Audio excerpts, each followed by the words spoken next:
Hey everybody, Lawrence here with financialthing.com. This is the Thursday, December 5th, 2024 investment live stream.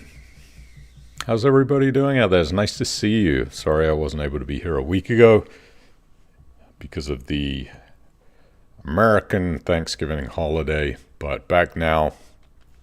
Probably get another 2 or 3 streams in before the end of the year. Can't believe 2025 is upon us. Isn't that crazy? But yeah, I hope you guys are all doing well. Thank you for joining. Quick shout out, of course, to Cufflink, sponsor of the stream. Earn up to 9.13% gross per annum of interest, over £350 million. UK money invested since 2016, zero investor losses to date. Capital is at risk. Please don't invest unless you're prepared to lose money. Please check rates on Cufflink's websites as return rates do change, as do interest rates. You can sign up at join.cufflink.com/financial-thing or go to the link in the description below. Sign up. Poke around. It's free. Free to look around, free to have an account. They got some decent rates there if you're looking for some good peer-to-peer lending rates of return. You could definitely give Cufflink a look. Thanks to them for being a big supporter of the Financial Thing YouTube channel for such a long time. So thank you to them. What are we talking about this evening? Well, or this afternoon, as it is here in sunny Orlando, Florida. It's about 18, 19 degrees. Beautiful, beautiful day. It's been chilly here, unusual. I think there was a day where it was colder here at night in Orlando than it was in the UK. Believe that. Unbelievable. It happens. Sorry, I'm trying to find the rubbish bin.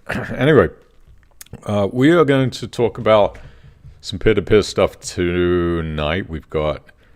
I got a really interesting email from the mailbag, and we're going to talk about Assets Capital. They sent a report through summarizing what's going on over there. We're going to talk a little bit about LoanPad and about Unbolted.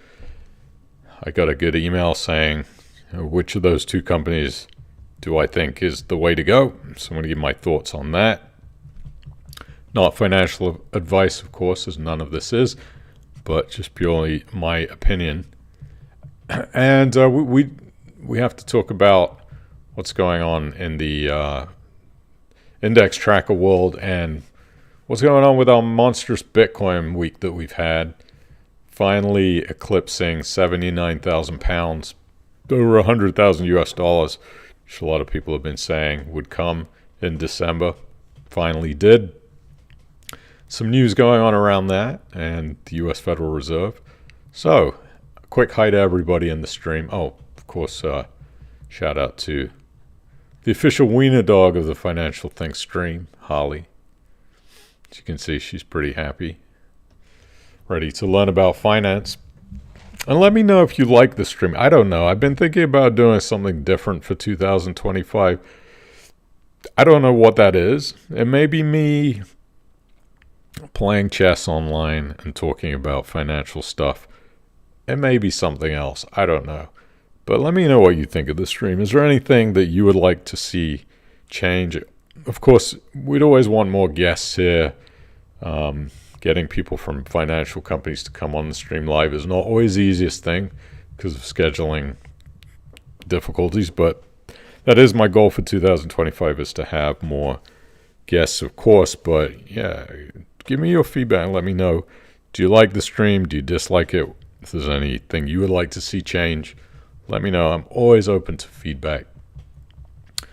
I always feel very self-conscious about sitting here in front of a camera and just rambling on, but that's what I know how to do. So again, maybe for 2025 that will change a little bit. Please hit the thumbs up, by the way. I see we already got 7 thumbs up and 1 thumbs down. Thank you to those 8 people.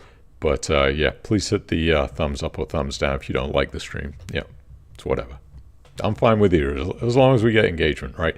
So quick hi to everybody. We got Colin Perry in the flooded Peak District. Flooded, sorry to hear that. Rain is not a good thing. Rain seems to be the biggest problem right now in the climate, right? Look at what happened in Spain. Dave Dawson is here. Hi, Dave. Alan Stratford from a very moist Worcestershire. Peter Vincent Leatherhead, not flooded, just moderately damp. I'm not going to talk about the weather. Good. Everybody seems to do that, which is cool. I like hearing about the weather. Stephen Hale in a very damp Nottingham. Mike Powell is here. Nice to see you, Mike.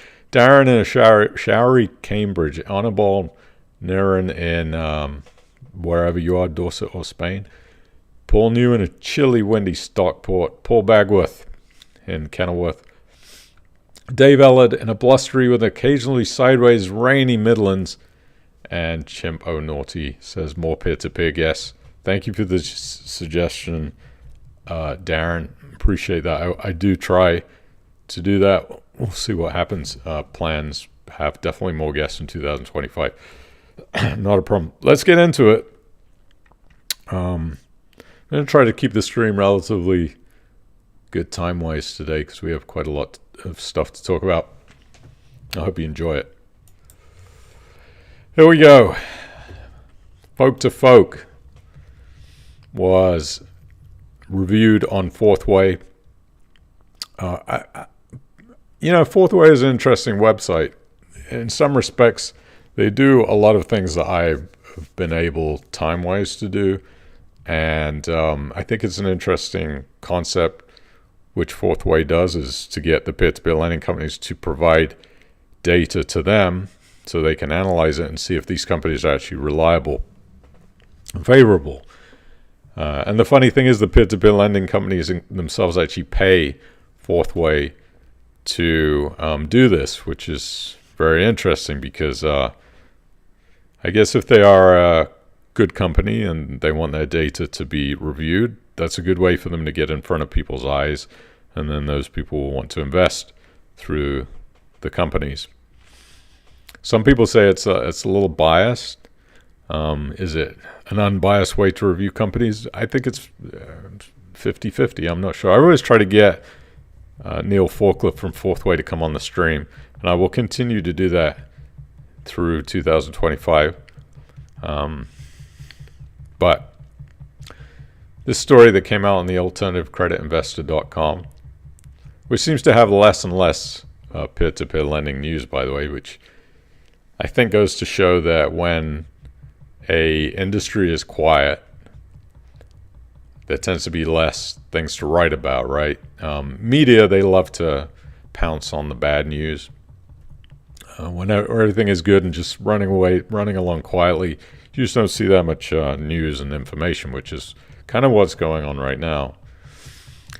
But anyway, here we go. The UK's largest peer-to-peer lender, Folk to Folk, has been deemed a reliable, safe overperformer in a review by peer-to-peer ratings agency Fourth Way. The investment firm Folk to Folk, which funds property-backed business loans, opened its books to an independent valuation by Fourth Way earlier this year. Again, it's important to understand that Fourth Way actually charges these companies to give them that information, which is really the reverse of the way I thought it would work. You'd think Fourth Way would be the ones paying the peer-to-peer lender to get that information, but it is the other way around. In his review, Neil Faulkner said a folk-to-folk investment is probably as solid as it gets, highlighted that returns have been in the region of 8.75% per year. Folk-to-folk has cumulatively lent out more than $725 million since it was established in 2013, with most of its loans funded by retail investors.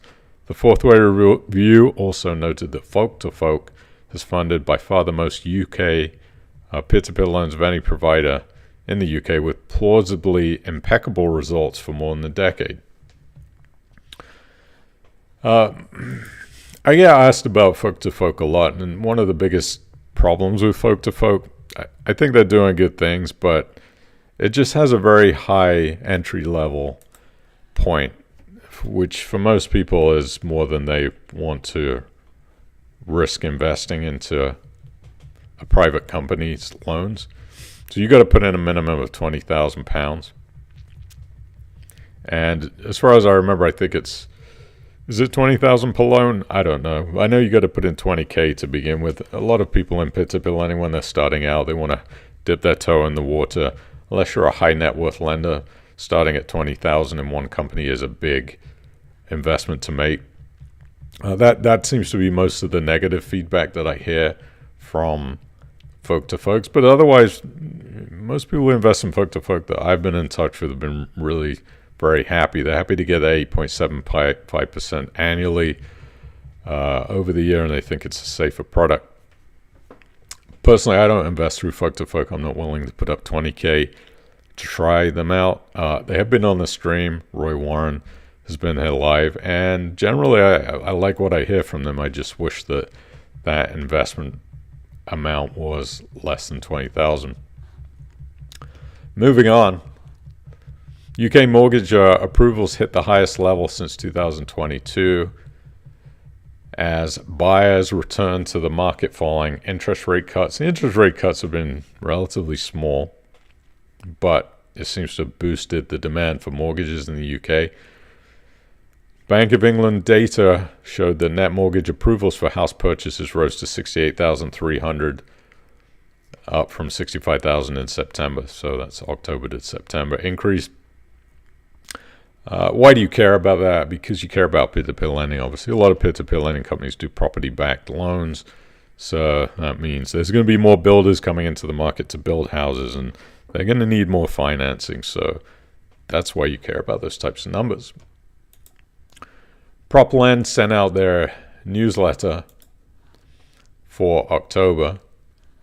It says, for those of you who do subscribe to the Fourth Way newsletter, PropLend featured in the most recent. For over 7 years, we have provided Fourth Way with a loan book breakdown and performance, which they analyzed to produce a 3 out of 3 Fourth Way plus rating, the highest rating possible. That's a strange rating number to me, 3 out of 3.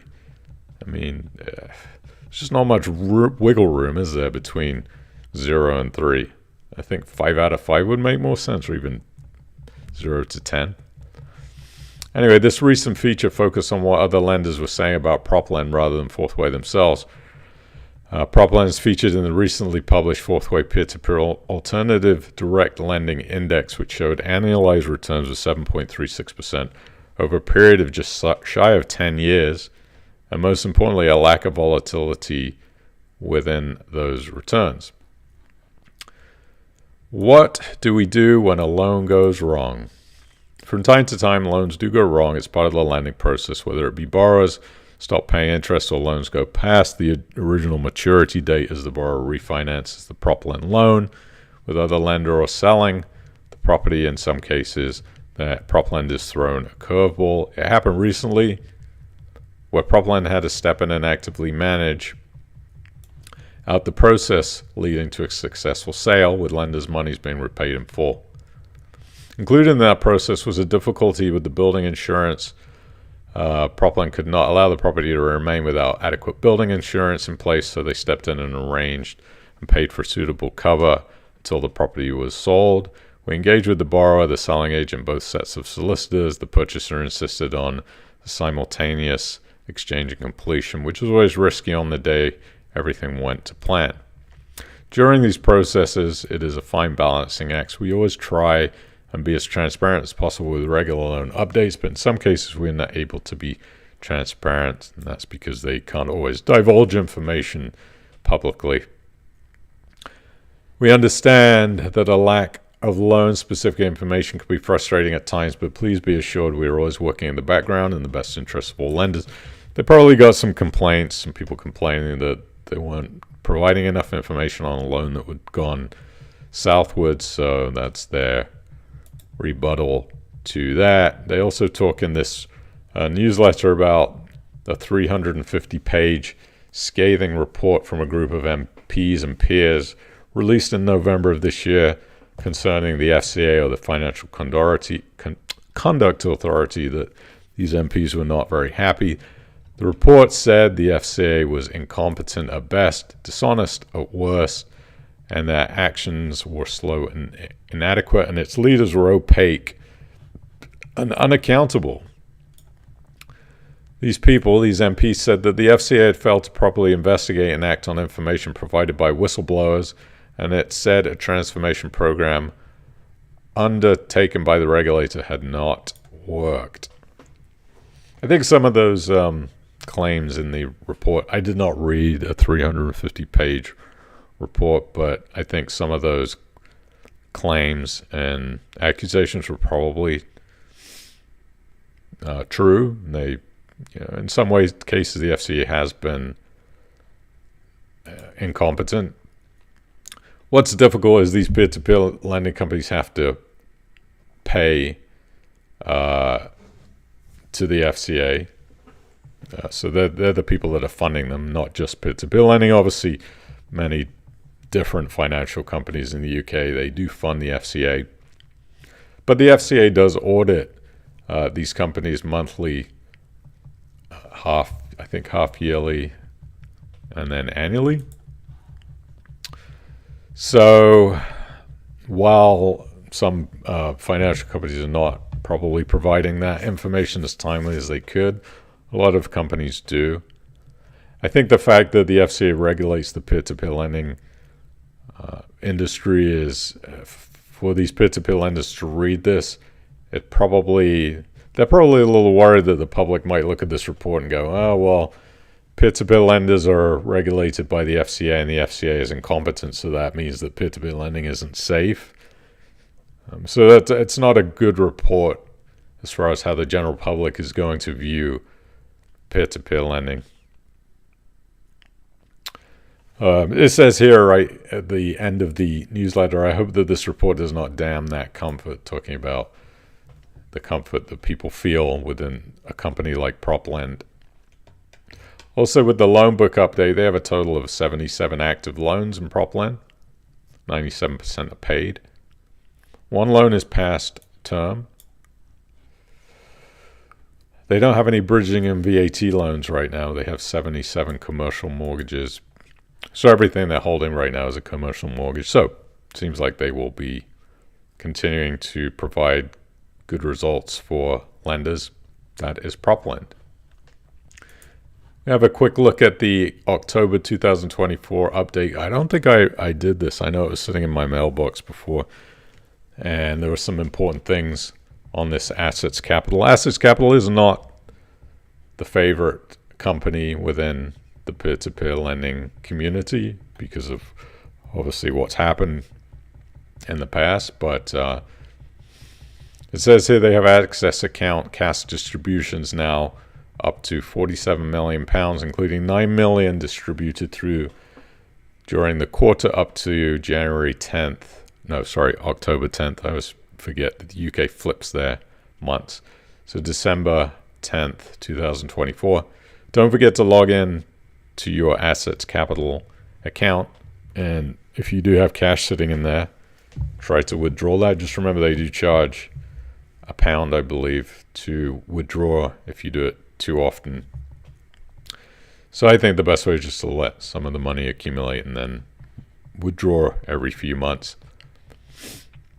Looking through here, loan portfolio update. Since commencement of the retail loan book runoff, for anybody that's been living under a rock, Assets Capital is winding down the loan book and running it off voluntarily. In the 22-month period, mid-December 2022 to late October 2024, 151 loans with a value of $70.6 million have been fully repaid, along with plot sales and other partial repayments for around $8.2 million, making a total of approximately $78.8 million. That's a further 22 loans and approaching $7.8 million more repaid over the last quarter. Talks about some other things in here, and house price growth, appreciation. The breakdown of the remaining portfolio as of late October 2024 is as follows. They have 26 development loans, 160 other loans, and 186 total. Obviously, this is the most concerning thing right here. 74 of the loans are marked as default. This includes loans that are marked as default but not in a non-solvency process. All the sum loan capital is expected to be recovered subject to circumstances. And then loans that are marked as a default that are in an ongoing insolvency process where they sell the security of the loan, try to recoup that capital. Then we have loans that are in a secondary status after sale of the primary property security, involving pursuing guarantors, that's personal guarantees, are either in litigation or awaiting any dividend outcomes from bankruptcies and liquidations. Some loan capital may be recovered. And then, unfortunately, 37 of these loans, so a little less than half, are listed on the irrecoverable loan tab on the lender's dashboard. That means that those loans are considered a dead-in-the-water loan where no money is going to be recovered from those loans. So 37 out of the 74 loans in default are completely wiped off, which people are not going to get any money further back from those. Sometimes, that could mean that they've recovered 90% of the loan and the last 10% was irrecoverable, or it could be an entire 100% of the loan is irrecoverable. It depends loan by loan. So not a great result for assets capital. They're also adding lender voting to access account investors. So if you have access account, so kind of auto lend product, then you would be able to vote as long as you have more than £1 inside of that loan. I think that was a welcome addition. I know we talked about that before. So, assets capital is one of those just gray clouds over it where you hope to get some money back from it. Depends on what loans you're invested in. Time will tell. It's going to take a long time to get 186 loans through the system. What do we got? Normal, so 84 normal loans that are performing normally, so 57.3 million. They're monitoring 26. 2 with a credit event and 74 in default. So even if you take that 74 out, you've got over 100 loans still on the book that need to be wound down. That's going to take a long time. I mean, you're talking about, I estimate 5 years from now, they'll still be trying to run this loan book down. We had a LoanPad interest rate reduction email, albeit a very small one. We've seen Bank of England interest rates reduced from 5.25% to 4.75%, so that's a 0.5% reduction, yet LoanPad is going to reduce from January the 2nd, 2025, it's going to reduce to 5.4% in the classic account and 6.4% in the premium account. That's the 60-day access, which will then further drop to 5.3% and 6.3% respectively. I expect those loan rates will continue to fall a little bit, and especially if the Bank of England cuts their rates even further, you should see, in order to remain competitive, the LoanPad will probably end up dropping the rates a little bit more after that. Let's go to the mailbag. Did I not show you that? Oh, here we go. So yeah, if you're a LoanPad investor, you will have gotten that information. So is it a good deal? I think it's still okay. Yeah. I mean, the 60-day account, I continue to remain fully invested in the premium account at 6.5 right now, reducing down to 6.3% from the 1st of February. Yeah, I think it's fine. I mean, it's a considered, in my opinion, not financial advice, a low-cost investment product within the peer-to-peer lending. You're getting a better rate than you are in savings accounts. Sure, you've gotten certainly more risk. Is it more than 2% risk? That's debatable. It depends on what your risk tolerance is. But for me, to have a portion of an investment portfolio in a 6.3% LoanPad product is, for me personally, okay. Would I like it to be 8%? Of course. But I know in a low-risk product where you have low loan-to-value, you have a LoanPad sitting as the first position, you're not going to get 8%. You're just not. So, mailbag. Speaking about LoanPad. Hello, Lawrence, new subscriber to the YouTube channel here. Thank you for subscribing. If you haven't subscribed too, by the way, please subscribe. Really love the content. Wish there was more. Hint, hint. Yes, I wish there was 30 hours in a day. My sister and I are interested in building a peer-to-peer lending portfolio. We like LoanPad and Unbolted. Any preference for you personally? Thanks, mate. Darren in Hampshire. Quite fittingly, yeah, we just spoke about LoanPad. Look, two very, very different companies. LoanPad considered to be on the lower risk scale, investing in property-backed loans. With very, very low loan to values in the, I think, 43% of their loans are in first position over their partners that they lend money with, they lend money to. 1% different for 60-day access. Personally, I think that's worth it. You could do an ISA too. And then Unbolted, I mean, this is a completely different animal. This is a company that loans in pawnbroking products like watches and gold and jewelry, art finances, and then business loans, where they pay a higher interest rate. I think I'm getting about 8.75%, so about 2.4% more. So different types of risk level, Darren. I don't think it's bad. I hold money in both. I think it's a good trade-off, is to have whatever you feel comfortable, and just remember it's possible that any of these companies could go out of business, just like Assets Capital is winding down the loan book for retail investors. It's possible that could happen with Unbolted.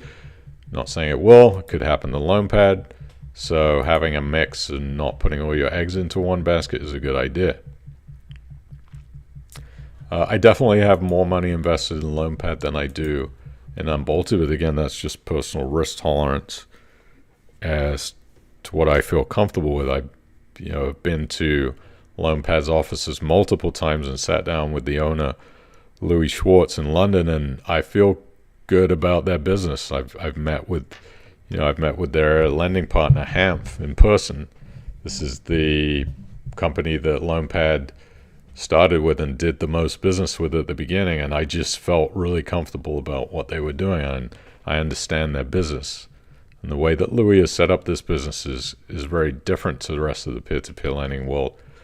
I've also spoken a couple of times with the CEO of Unbolted, and I don't know too much of the inside. Again, it's hard from the outside to see what's going on.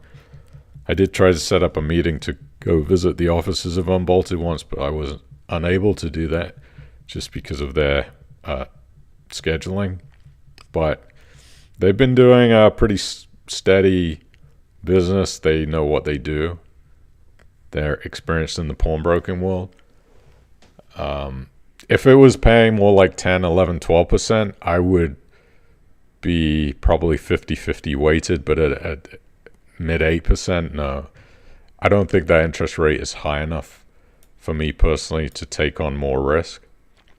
But you have to make that call yourself. And there's a lot of different options in peer-to-peer lending. I'm not going to go through them all. But there's a lot of companies out there you can choose that offer higher, mid-tier, low-tier interest rates. I think it's good maybe to pick 5 and just do whatever you feel comfortable, just like you would in a stocks and shares portfolio. Take less risk, take more risk. Hope that answers your question.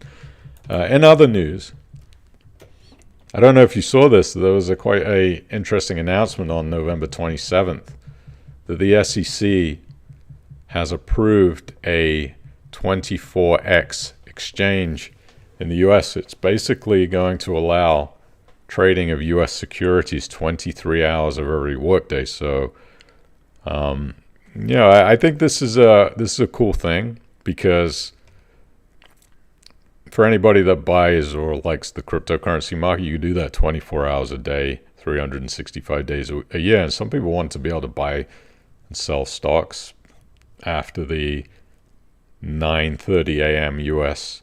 to 4 o'clock p.m. U.S. time. Now, there is extended trading hours, but I think it only extends a couple of hours after Wall Street closes its doors. So this is going to allow people to be able to trade equities and buy and sell stocks and shares on the U.S. markets from, It's going to operate from 4 a.m. This is U.S. Eastern time, so New York's down to Miami, and then across the U.S. to the Central Time Zone. 4 a.m. to 7 p.m. on weekdays, and then there'll be a second stage where they'll launch that you'll be able to trade U.S. equities from 8 p.m. Eastern on Sunday through 7 p.m. Eastern time on Friday, with a 1-hour operational pause, which will occur during each trading day to accommodate routine software upgrades and functionality testing. So this is pretty big news, and I fully expect, 2025, 2026 that people will be able to trade stocks at a more extended time range and time frame. I think it will happen also in other European countries eventually, in the UK. It's just the way we're going with technology. Everything, is online now, so why would you not be able to do that during the nighttime if you wanted to? So pretty cool. That was a news report that generally went unmissed that I noticed and thought was very, very interesting. It's time to look at the Trading 212 portfolio. Here we go. £25,096 and 66p.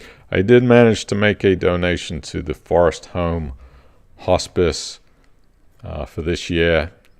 I haven't quite figured out the total profit of where we are for the tax year on this yet, so I made a starting donation to them. The hospice home down in Poole. And also when my own dad was cared for during his dying days when he had cancer back in 2015, so I continue to support them, and any profits that are made from this portfolio, I send it down to them and to another charity, so continue to hope that this does well. We were up to £25,500 earlier today. Unfortunately, MicroStrategy, which was up to I think it was around 454 earlier, is now had a retrace back into 382. I did make another purchase in MicroStrategy today, and I got some 4-share pending order at limit $332. Whether we'll hit that, who knows? Probably may take a while. But I made a buy at an unfortunate time, $440, I think, this morning. No, $431.69. And then another purchase at $401.48. So continuing to try to add to that position. But you can see here, Amazon really doing well, 27.5% in the green now. My Coinbase were 94.5% in the green. Sold some of those shares way too early, but hey, there's never wrong to take profit on when you're doing this kind of risky trading. MicroStrategy are up about 5%. NVIDIA up 50% on that. We got a £2,200 profit. Valco Energy has just been underperforming, cannot make its mind up. As you can see here, from a high of $6.38 down to $4.80, so we're only 5.65% in the green. And then we got our trusty Vanguard S&P 500 index here that is up about 11%. Forms kind of the base of this portfolio. And I've been having a lot of mental anguish about wanting to add to this because we are at these all-time highs in the markets now. And, this is a tough one because investing when everything is high is always the most difficult thing. But if a market is continuing to move higher, then you are going to have to buy at a high point eventually. So I plan on adding to this position slowly. You know what? I wonder if... Let's just buy. Let's do a little purchase here. Because I do need to add to this position. We do have some cash. By the way, let's see how much cash we have.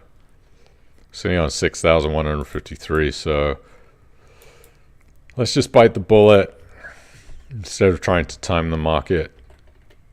Let's do 3 shares right now at £90. This will execute tomorrow.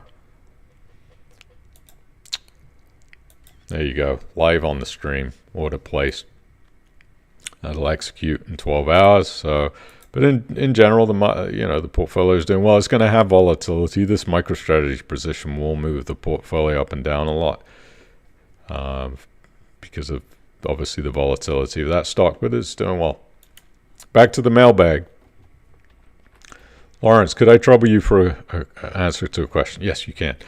I've been seeing a lot of cryptocurrency news specifically, and especially Bitcoin as of late. I've noticed the price increased over £79,000, which has outperformed all of my other investments.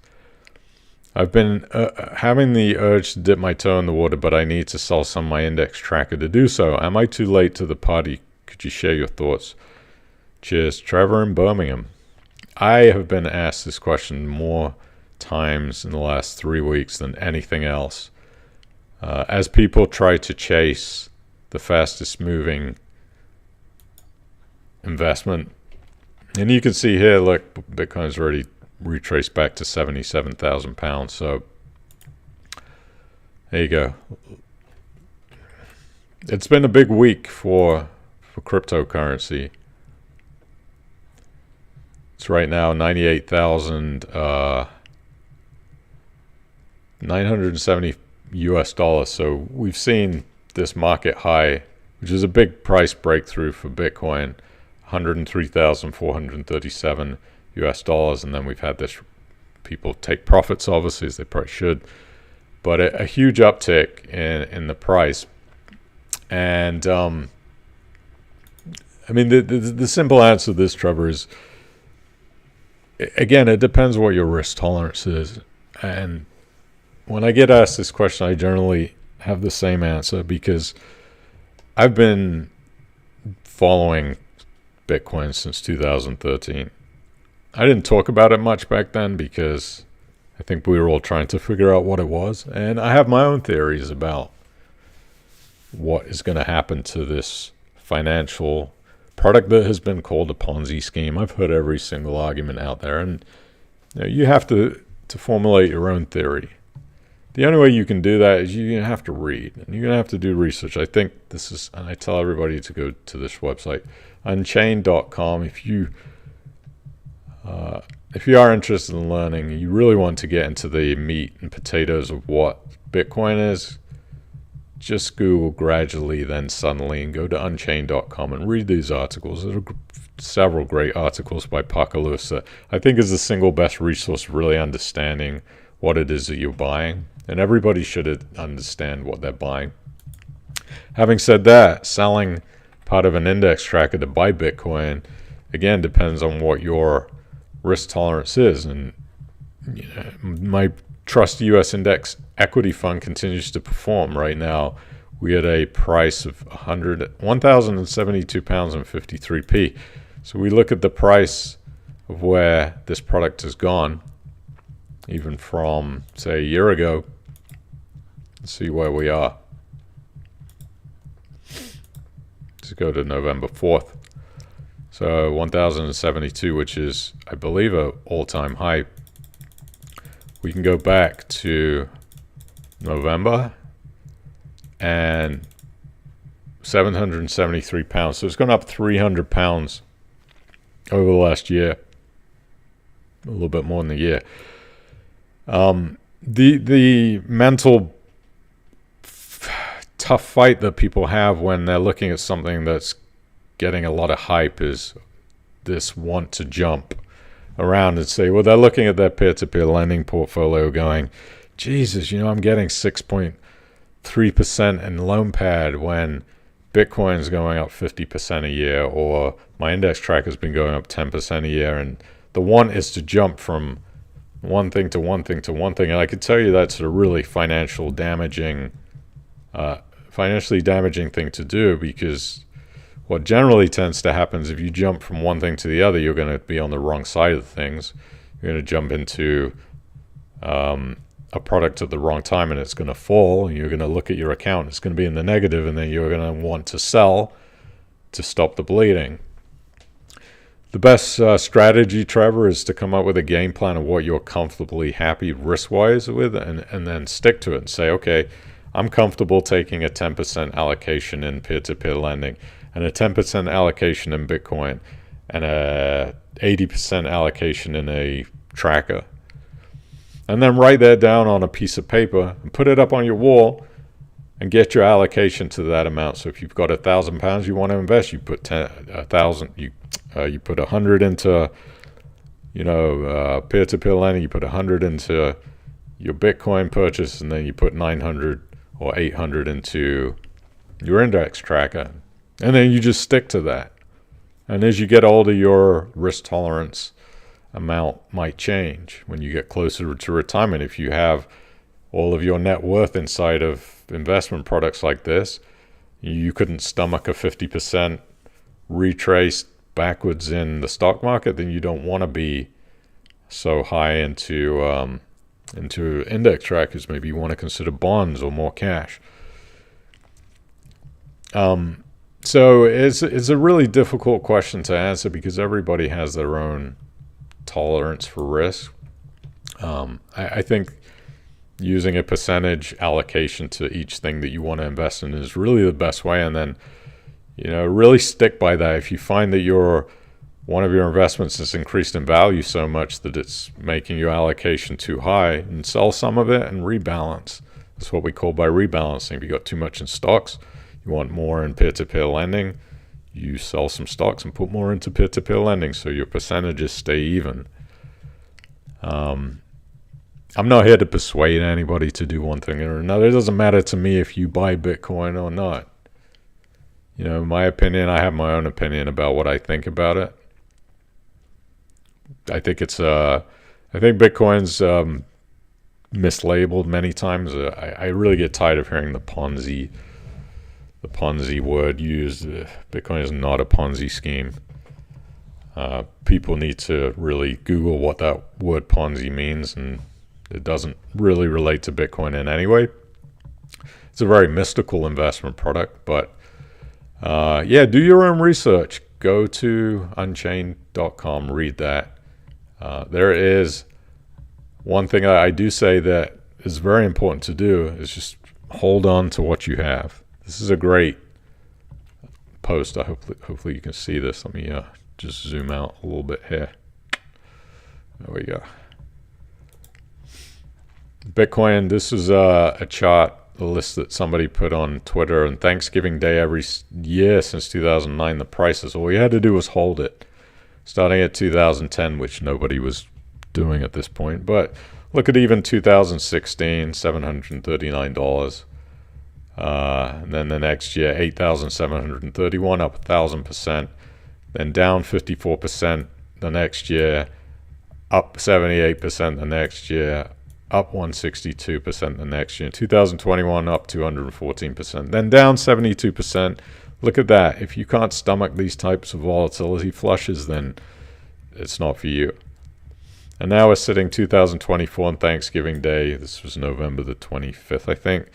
94,792. So anybody that was able to sit on their hands from this beginning period up to here was a very wealthy person. Most people wouldn't have done that. They were entering probably around here 2020, 2021. All you had to do was sit. The same thing is for index trackers.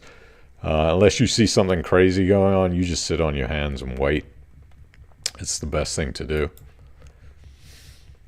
But there's been a lot of interesting news that's been coming out. As again, I talk about this stuff because I try to front run things, and I really pay attention to what's going on in the financial markets. I'm not always right. I get a lot of it wrong, but you cannot dispute data and what is going on in the world with cryptocurrency. Now, 99% of cryptocurrency is absolute dog poo. Okay, all of this stuff under these two coins right here, a lot of it's dog poo and doesn't do anything. I choose to focus on these two things generally on this, just on Bitcoin. But there's a lot of gamblers out there who want to do crazy things. But I look at these types of numbers here. This is the totals and categories that is being held in Bitcoin currently. So we have the ETFs, the exchange traded funds by companies like BlackRock and Fidelity that have now 128 billion US dollars worth of Bitcoin. We have countries too that hold now 53 billion. Public companies, 53 billion. Private companies, 37 billion. And then you got some Bitcoin mining companies. They sell some of their Bitcoin. And DeFi, that's decentralized finance. But what's very interesting, if you look at the countries, we got the USA holding 20 billion worth of Bitcoin now. China, 19 billion. The UK, 6 billion. Ukrainian, El Salvador, 600 million. Finland, 200 million, et cetera, et cetera. And when I talk about front running, this is what I think is going to happen for 2025 and 26, is you're going to see more countries being added to this list, including Brazil, which I believe will come on board, and then possibly the USA in 2025 or 2026 if this treasury thing comes to light. I don't know if it will or not. But look at the private companies that own Bitcoin. We got quite a lot, 37 billion of private companies that own it. And then most importantly, some of the public companies that own it, MicroStrategy being the biggest at 40 billion. And these are not insignificant numbers. You know, Tesla, $982 million. These are not insignificant numbers, and these numbers I believe will increase in 2025. So that's the idea of front running. But you also got to be careful what you listen to online too. These so-called influencers, myself included, a lot of the times they'll present information that's not really accurate. So you got to be careful. And I just wanted to play this video to you. There is a news report that came out, I think it was today. It says Bitcoin endorsed by the U.S. Federal Chair Jerome Powell. Now, that's not entirely true. Jerome Powell did not endorse Bitcoin, but he did talk about it. I just wanted to show you this. This is really what he said. I put out a video this morning because I think for Jerome Powell, the U.S. Fed Reserve, to be talking even about Bitcoin is kind of a crazy thing. Let me play this for you. Make sure I have the audio turned on.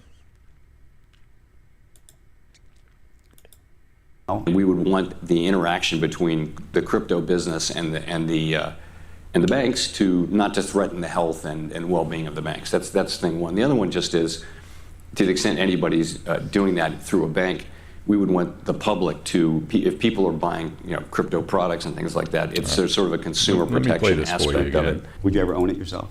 Hang on. I need to play this again for you. Not that. Here we go. Crypto. There's talk in Washington also about creating a Bitcoin reserve. How does crypto sit?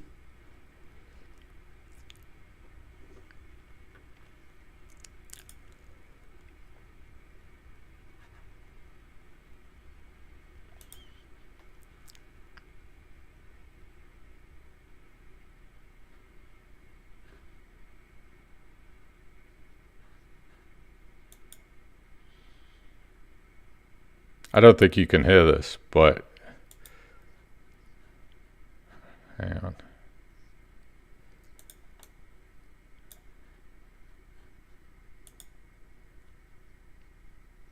Play it out the speakers.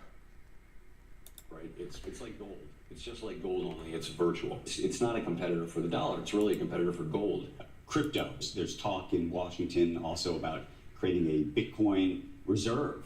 How does crypto sit with you right now? We would want the interaction between the crypto business and the banks to not to threaten the health and well-being of the banks. That's thing one. The other one just is, to the extent anybody's doing that through a bank, we would want the public to, if people are buying crypto products and things like that, it's sort of a consumer protection aspect of it. Would you ever own it yourself? I'm not allowed to. You're not allowed to? No. One of the reasons I wanted to actually ask about Bitcoin is, to some degree, people think that is a symbol of people's faith or lack of faith in either the U.S. dollar or in the Federal Reserve itself, in terms of the system.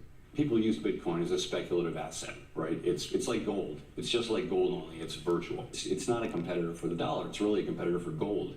Crypto. There's talk in Washington also about creating a Bitcoin reserve. So This is what I mean about being careful what you read online. So this idea that Bitcoin is endorsed by U.S. Federal Chair Powell is not true. He's just talking about it. He's saying he's not allowed to own it. He makes some strange comments about it not being a store of value. It's equivalent to gold. Well, I think most people would see gold as a store of value. But yeah, be careful about who you listen to online. But there's been other interesting news that has come out this week, which just points again to what is happening with this industry, and why I say this is not a Ponzi scheme. These countries are opening their doors to this technology and financial instrument that you can argue, is it really a financial instrument or is it just a speculative? There's tons of debate upon that. But here you can see Hong Kong plans a crypto tax break for hedge funds and billionaire families. Hong Kong plans to exempt private equity firms, hedge funds, and the investment vehicles of the super rich from paying tax on gains from crypto, private and credit investments, and other assets. Hong Kong has sought to position itself as a center for crypto business. We also have Senator Ted Cruz in the U.S. who's saying he wants to aim Texas to be a hub for Bitcoin and cryptocurrency. This is a very prominent politician. And then Brazilian congressman introduces a bill to make a national Bitcoin reserve similar to El Salvador. But obviously, Brazil really struggles with inflation. And this is one of the good things you can say about, cryptocurrency. And people look at this product and go, well, it's a scam. It's just used for criminals. And no, if anybody has ever lived in a country where inflation has ravaged their local fiat currency, they will understand why there needs to be something decentralized and independent that could possibly save those people from their currency collapsing. And having a product like this that is open border, that anybody could buy anywhere in the world, is really a positive thing for humanity, in my opinion. And Brazil is a country that has really struggled with inflation, is having a terrible time right now, similar to El Salvador, Argentina, Venezuela, these South American, Central American countries, that they understand now that if they don't offer their people who live there a way to be able to save the currency, maybe the currency is going to become something like Venezuela in the future. So they're putting through bills into their government to try to create a national Bitcoin reserve, just like El Salvador did. That's a very, I would say, positive thing for the legitimacy of cryptocurrency in general, specifically Bitcoin. We got Putin, whether you like him or not. He has signed laws on cryptocurrency tax, creating a legal framework to tax cryptocurrency mining and transactions as they want to regulate its cryptocurrency industry. This is a guy who at one time did not want anything to do with Bitcoin or cryptocurrency, but now understands this thing is going to happen whether he likes it or not, so may as well regulate it. Kind of like what happened with some of the recreational drugs in some countries, how they're regulating it. They understand people are going to do it regardless, so they may as well make money out of it. And again, going back to being careful who you listen to, don't take what I say for granted either. Please do your own research. Take your own risk, whatever you feel like is good for you. But there are people like, I'll give you an example, Jim Cramer, for example. This is a guy who said back in 2022, he called people who are buying cryptocurrency idiots, and then turns around just a couple of years later and this is what he said. Hang on. Partisan debt ceiling. Bank system. Remember back then we were still the gold standard. I've liked crypto for a long time, mostly because I'm skeptical about the deficit. So talking about the debt issues going on in different countries like the US and the UK. But he has definitely not liked crypto for a long time. I mean, this is a post of him calling people idiots for buying it. Just goes to show you cannot really trust what people say online, why you have to do your own research. Very important. And then finally, let's see what else. Let's take a look at this rainbow chart. They say it's very difficult to predict anything when it comes to financial product. This is a great chart. Again, there's no saying that history will continue to repeat, but you can see by this chart that the price is doing what this chart predicts it would do. Right now here we're in the accumulate phase according to this chart. When you start to get to this red area like here, where it was bubble territory and we saw this big sell-off. But you can see the rainbow continues to rise upwards. Now, this $1 million price is, who knows? Who knows if that's ever going to happen? It could. I think people never thought $100,000 was a price that this product could ever, I call it a product, whatever you want to call it, speculation product, investment vehicle. Nobody thought that was ever going to hit 100K, and it did. So it just goes to show we don't know. We don't know really anything, and some of it doesn't make any sense until you understand. But yeah, the rainbow continues to move upwards. People say, well, is it too late? I think people thought it was too late here at 12 grand when it went back down to 3 or 4. People thought it was too late up here at 72.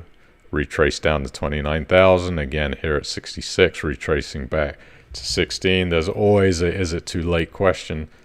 Was it too late up here at 1,237? Yes, people thought it was too late.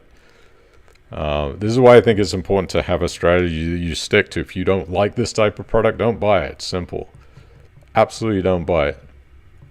But if you do like it and, set yourself a strategy and just stick to it and continue along. If you believe in something, and that's your thesis that it's going to be something good for you in the future, write it down. And whenever you think about changing your strategy because your heart is telling you to do something else, you just look at that strategy and say, that's it. This is what I'm going to stick to because it served me well in the past. It served me when I was scared.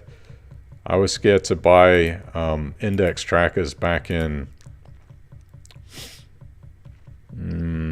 2018. Let's look at the price. I remember thinking to myself, I can't. It's too much. Let's see if I can go back. Let's change the state.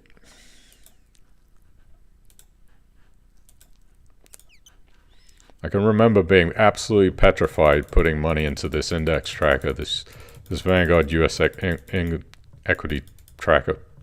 Back in 2019, I think it was, let's see when. Yeah, January, it was about 430 pounds, and I thought, 430 pounds for one share, this is insane. How can I do that? How can I trust that it's going to be higher? And just having that thesis and never turning away from it, because there's plenty of times that I was told to sell. Just dump it. It's going down. It's going down. And I just don't have that emotional stomach to be able to withhold and stand those drops and those raises. So I just used to put my account on auto invest every month. It was 100 pounds or 150 pounds, whatever I could afford back then. And I just let it sit.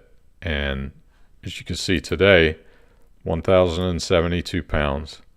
So I had a thesis. I thought I have to stick with that thesis. Even from the low, the 52-week low of 798 pounds to today, just sitting on your hands and doing nothing, you'd have been doing really well. So it's the biggest thing I think that people struggle with investing is volatility, and can they stick with their thesis of what they really believe in without falling prey to people telling them things like I've been told. One of my closest friends who works in the financial market told me Bitcoin's terminal a year ago. He said it was done, it was dead. In my heart, I thought, oh, maybe he's right. But then I also remember about this equity, US index tracker equity, where I didn't have any other choice but just to stick through what I thought was going to happen, what I believed in, without listening to all the noise and other people telling me things. And thank God that I had that foresight just to stick. Stick to the path. Right? Stick to the path. Just keep walking along that path one step at a time. Anyway, I've rambled enough. I think I've rambled too much.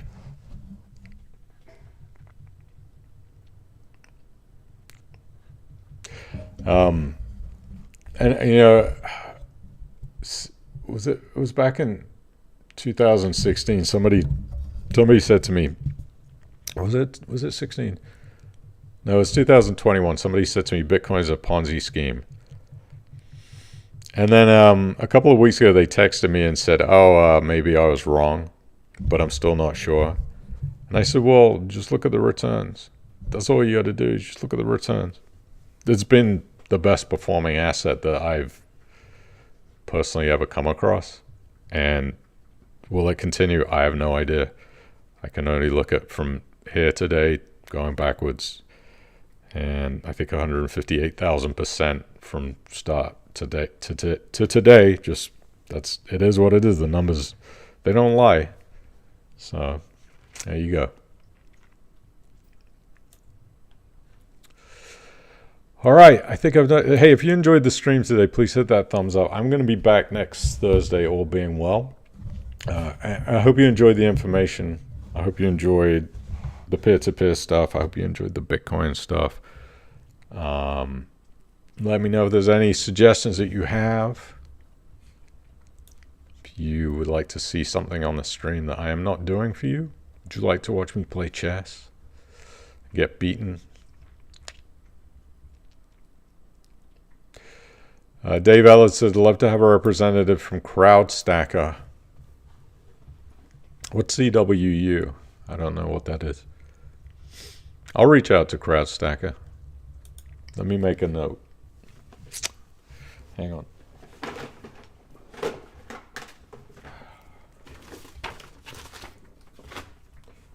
Need paper. CrowdStacker.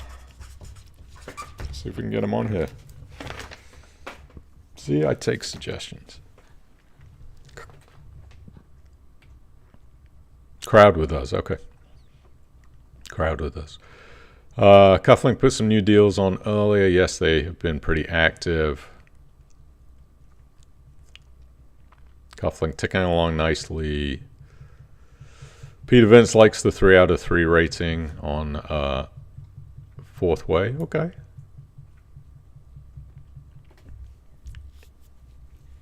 I get that. I always think about it. Imagine if Google, how it's 5 stars if they only had it out of 3 stars. Would that mean a restaurant is good or bad? What if it's good sometimes and it's not good sometimes? I guess then they'd be a 2. But what if they were mediocre? Would they be a 2? Because 2 is not really a mediocre, is it? It's more than 50%, and a 1 is less than 50%.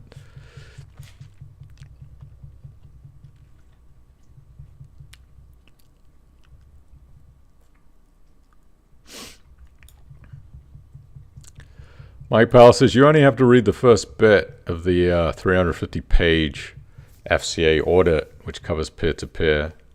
It covers multiple areas, not just peer-to-peer. The evidence is overwhelming. The FCA doesn't do the job it's supposed to, auditing my arse. I've never been a fan of the FCA, so. Annabelle says, assets capital drawing out once a quarter, but is therefore so slow and still nervous about getting everything out. Yeah.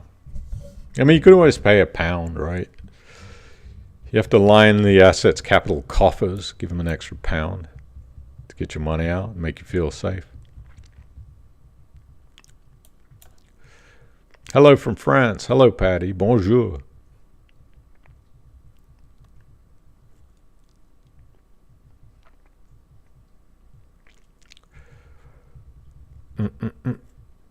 Paul News says, Bitcoin was and is my best investment. I bought £18,000. So happy. Yeah. Sit on your hands. Don't do anything. That's the key. Can you sit on your hands? Can you sit on your hands if this goes to 100,000 pounds or 200, 300, 400,000 pounds, can you sit on your hands and do nothing?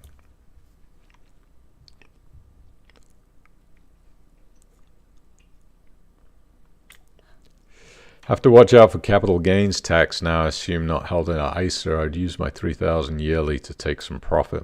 Are you talking about Bitcoin? Yeah, capital gains is a thing.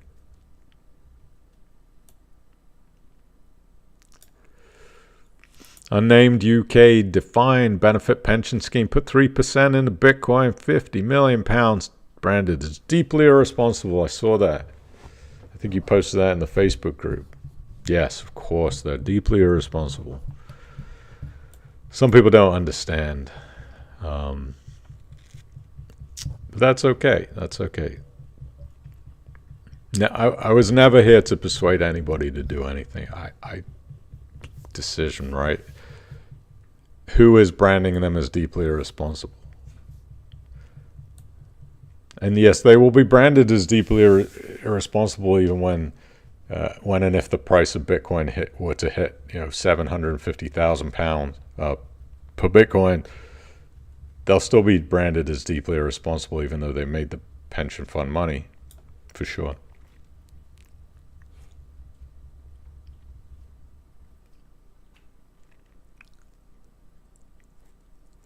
Stocks and shares index trackers, Bitcoin prices, tickers running along the bottom of financial thing Livestream would be cool. Yeah, maybe I could do that. I don't know. I think I'm gonna be switching to maybe some different streaming software, so I'll have to see if I can add that in. I need to spend some time making this better, and I want to make it better. All right, everybody, listen. Have a great evening. Enjoy your weekend. It's Thursday. I'll see you next week. Holly is off too. I don't know where she's going. But yeah, thanks for joining, and just have a wonderful weekend. I'll see you next Thursday, okay? That's all I got. Take care. Bye-bye.